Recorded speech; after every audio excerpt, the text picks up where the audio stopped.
我来到纽约的古老医院，探索贫困群体的生活现状。免费医疗是否真实？没钱吃饭怎么解决？为什么美国人不怕斩杀线？流浪人士聚集的火车站现在什么情况？今天我们一起来了解美国的医疗和低收入保障情况。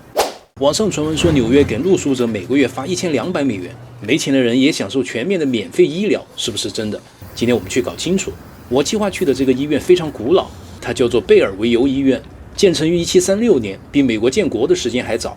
它是纽约乃至全美国最古老的公立医院，主要服务对象是低收入群体、露宿者、精神患者，甚至囚犯，可以说是纽约底层现实的缩影。不过快中午了，先去吃个饭。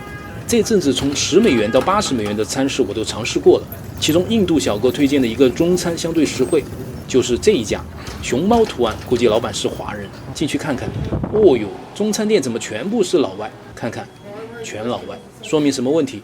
老外不喜欢中餐是假的，只要够便宜，他们也来。这里最便宜的餐11块，最贵的家庭组合也就45，人人吃得起，大概20来个菜，看起来还不错，随便点几个。And this place is famous. Some friend recommend me here. Oh wow! Yeah, Thank yeah. you for coming by. Yeah, you want to get rice here? Come here. Oh yeah? Yeah. I just hate to eat bread and cakes and the burger and something like that. Yeah. Yeah. Thank you. $86. 这边坐满了，这个位置不错，价格是14美元，送一个饼干，主食是米饭、西兰花、糖醋排骨，还有烧鸭。这是我在曼哈顿吃过的最便宜的堂食。吃完饭去找医院，它的位置稍微有点偏，我需要坐地铁再转公交车过去。注意地铁口这里有一行小字我没看。刷卡进去之后发现方向不对，但没办法去到对面，问一下。I think I'm in the wrong direction. Where are you trying to go? So can I get across? No. In this case, you need to leave and you need to cross. But I already paid. I know. Oh. Yeah, I know it's silly. I know it's silly, but unfortunately, the only way to get out is just. 简单说，就是纽约地铁有部分小站你方向走反了，无法在站内掉头，必须要出站过马路才能到对面的方向，浪费了我2.9块。当然还有个方法，你可以在反方向坐到大站再去换乘，我赶时间就直接走过来了。熟悉的1号线，挤进车厢。今天是星期二，中午下班时间，人还是比较多的。到34街换乘巴士有点麻烦，好在碰到2位老人家。We're going out. Yeah. We're going out. Okay. Come on up. All right. 他们一路带着我过去。 So that bus station. Right there. Okay. Thank you. 就是这辆，赶快跑！上车，刷卡，和地铁一样，都是2.9块，看起来还可以，干干净净的。哦哟，这车厢怎么这么长？还是连体车厢，这在美国很少见，也就纽约这种人口密集的城中心才有。下车，导航显示还要步行800米，这公立医院没车真的很不方便，难怪之前有很多排队看病的露宿者就在医院附近扎帐篷。有人可能会奇怪，纽约市几乎是美国对无家可归人群福利最好的地区，它有全美罕见的规定叫 Right to Shelter， 即当地有义务对每一位符合条件的露宿者提供收容床位，注意是每一位，只要能住进去就有东西吃。那为什么还有很多人睡大街？因为救助所是个体系，给你床位就必须遵守规则，比如要到指定地点，可能很远，指定时间，有可能深夜报到，清晨就要换地方，还要登记核实身份，禁酒、禁违禁品。虽有吃有住，但环境很一般。很多露宿者不是不能获得床位，而是不接受这些规则，宁可在外面搭帐篷，自由一些。反正有补贴也饿不死。关于补贴，纽约每个月给露宿者1200美元的传闻严重失实，它只是针对18到24岁的年轻露宿人员的帮扶项目，由青年收容机构每个月提供1200美元，尝试帮助他们恢复正常生活，并非对所有人。绝大部分人获得的现金援助很少，大多是食品券、收容床位、医疗补贴等等。不过只要精神正常，也不至于饿死。是不是到了？我看一下 NYU Langone Hospital， 这个是隶属纽约大学的高级私立医院啊，没有医保没有钱进不去的，不是这个。再往前走，这里的画风就有点不一样了，我怎么感觉有一点害怕呢？应该是前面这个了，这楼一看就不是现代风格。走过来核对一下 Bellevue Hospital Center， 没错，就是这里。门的里面有个安保，能不能进去？来都来了，既然是公立医院，我一外国人经常手痛脚痛，也可以看看嘛。他没注意到我，赶紧走右边。哦哟，好暖和啊！外面1度，里面至少25度，舒服。这看起来很可以啊，大家觉得呢？不是说美国公立医院条件一般，怎么看起来很大气啊？这就是历史上容易忽略的地方。我们现在看到的外观主体复建于1941年，也就是处于20世纪上半叶的美国。那时候私立医院规模小，专科弱，顶级医生都在公立医院执业。公立医院不仅承担教学、科研，还负责重大公共事件以及战争和灾害的医疗准备。而且1941年这个时间点极为特殊，美国刚刚走出大萧条，即将卷入二战。罗斯福新政要求公共设施必须耐用、体面，象征国家能力。所以这个时候复建的贝尔维尤其实是当时的顶级规格，美国现代医疗的鼻祖。但随着美国的发展，私立医院现在是高端，公立医院因为提供福利，结果一屁股坏账，反而成为兜底的存在。贝尔维尤现在的服务对象多为低收入者以及没钱的白卡群体。这边是急诊室，靠边不去妨碍他们。有时候逻辑真的很简单，钱在哪里，人才就在哪里。免费的背后就是挂账，医院没钱，好的医生留不下来啊。前面是药房，不好玩，我们上楼看看。看这个门上写着开门要慢，哦哟，门好厚好重啊，轻一点。这是什么地方？怎么会有个教堂在这里？去另一边看看，完全没人。这里有洗手间，不过上锁了。美国医院都这样，病人上厕所也要找医生拿钥匙。尽头又是一个教堂，这是什么情况？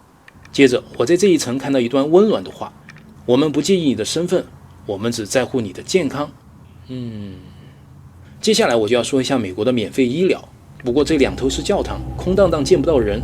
我突然想到一种可能性，快走，先下楼。美国有免费医疗吗？有，它叫做 Medicaid， 俗称白卡，发给低收入或者无收入但有合法身份的人，提供急诊、普通疾病甚至癌症的治疗。那岂不是全覆盖？这对那些老实交高额医保的美国人公平吗？免费是免费，但区别很大。急诊还好，按危急等级当天排序处理，普通病症排队可就久了。先要约 PCP 初级保健医生，这里要几周， PCP 转专科医生，等几个月是常态，很多人等不了。那大不了不看小病看大病，你不是说癌症也能治疗吗？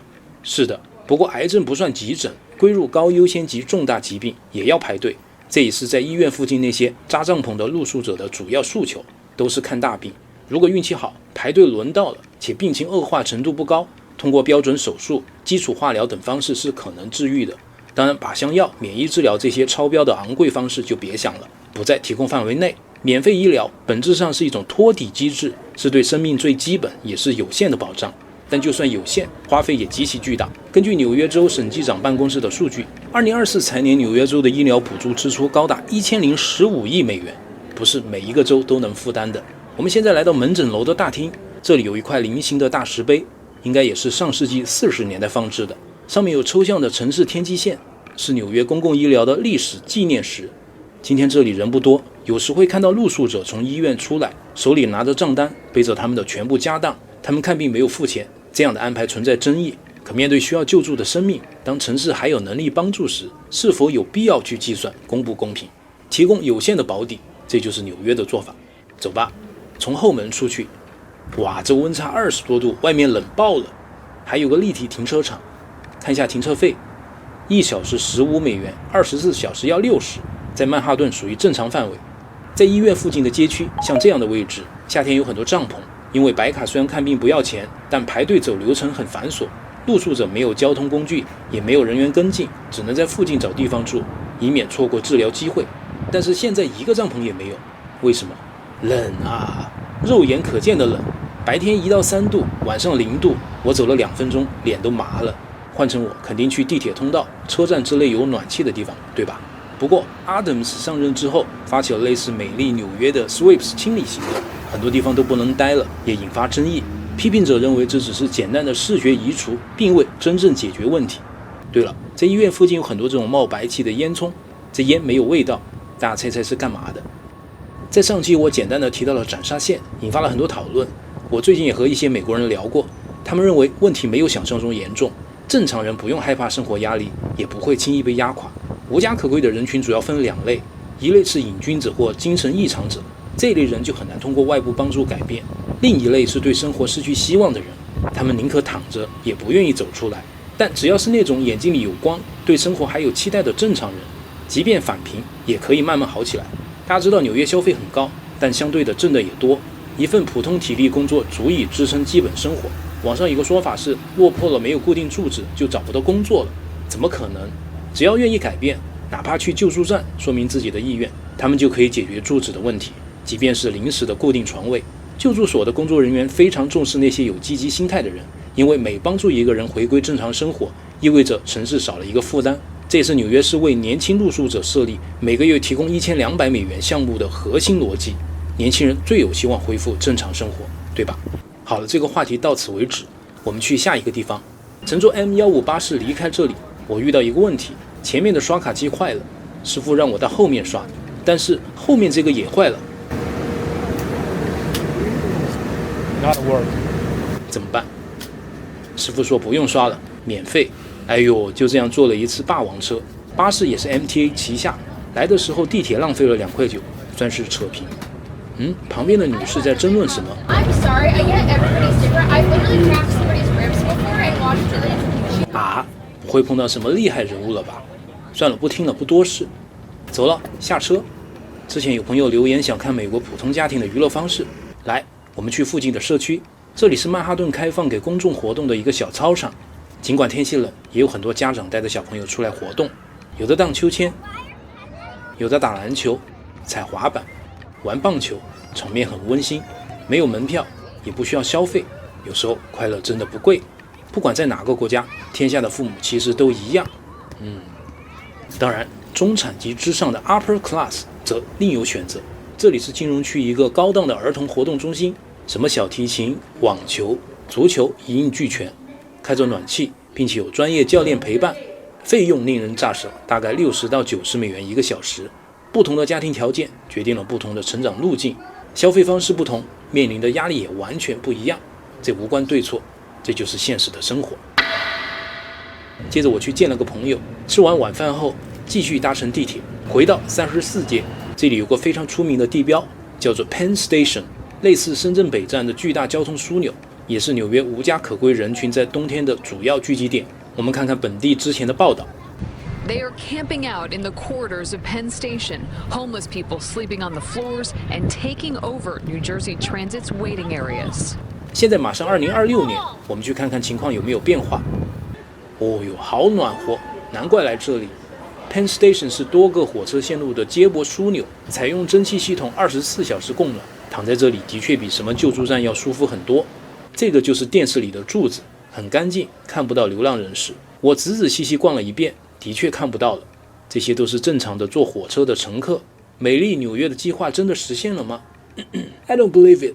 If the road problem hasn't been fixed, how could things magically improve? So I paid closer attention. Look at this. 大家看，这里有个站着的人，不太像是乘客。还有这位兄弟，刚刚他一坐下去，就来了几个安保和他讲话，然后他马上站起来，怎么回事？我问了一位安保小哥，他说这里有明确规定，车单内不能躺在地上，也不能长时间占用座椅，一旦发现就必须清理。所以你会看到一些进来取暖的人只能站着靠墙低头打瞌睡。残酷吗？但我并不觉得这些安保人员冷漠，他们其实一眼就能认出谁是露宿者，却很少立刻驱赶，更多是反复解释规则。高峰时段要保持整洁，不能躺下，不能影响通行。夜深人少的时候，只要不出问题，很多事也就被默许了。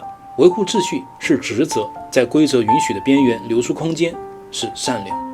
人的一生充满未知，有无数偶然，也有一些时刻会被命运敲击一下。今天站在这里的人未必做错什么，他们只是没能再走回原本的轨道。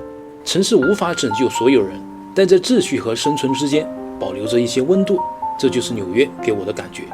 感谢收看2025年的维森来了，我们明年再见。